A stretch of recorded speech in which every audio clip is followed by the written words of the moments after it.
want to talk about the arterial supply to the heart, as well as the venous supply to the heart. Remember, our heart is also an organ. It requires blood. It also needs oxygen, nutrients, so it needs to be supplied as well. So we have what we call coronary arteries. Why are they called coronary arteries? Because when they are circling or when they are supplying the heart, they are going to form a sort of like a crown shape. So the word coronary comes from the word crown, because they will form sort of like a crown as they surround the heart. So we said at the root of the ascending aorta, this is at the ascending aorta. At the root of the ascending aorta, we have aortic semilunar valves. So the anterior coronary sinus is going to give us a branch. It's going to give us a branch that we call the right coronary artery. The right coronary artery is going to travel through what we call the atrial ventricular groove, or the coronary sulcus. This is the groove that divides the right atrium and the left and the right ventricle. So it passes through between these two features. And you also need to take note of, here we are not seeing it, but these coronary arteries, they are also embedded in an adipose tissue.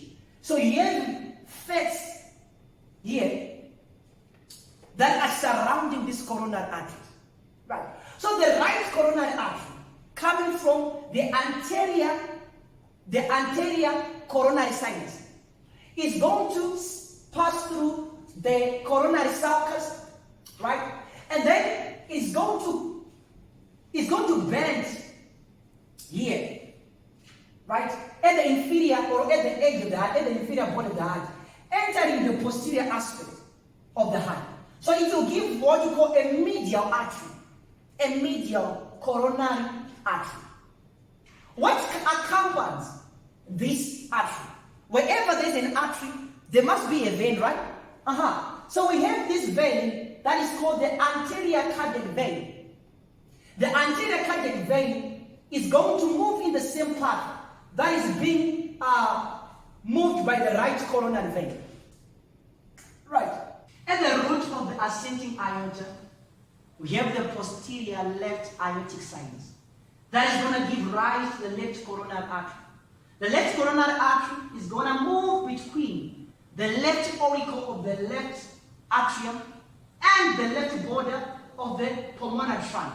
As it enters the anterior aspect of the heart, it's going to give an important branch that's called the circumflex coronary artery that is going to surround the heart, going to the posterior aspect of the heart. It then is going to continue as the anterior interventricular artery here. So the anterior interventricular artery is going to be accompanied by what we call the great cardiac vein. Right. So if you go to the posterior aspect of this heart, we are going to have this artery that is called the posterior interventricular artery. So the posterior interventricular artery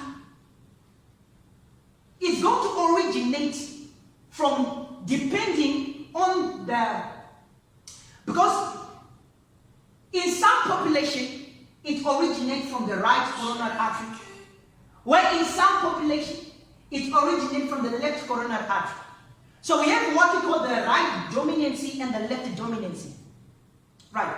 So the right dominancy, we are saying that the posterior interventricular artery is going to come from the right coronary artery. It's about 90% of population. They are going to the right, in this population, the right coronary artery is going to give a branch that is the posterior interventricular artery.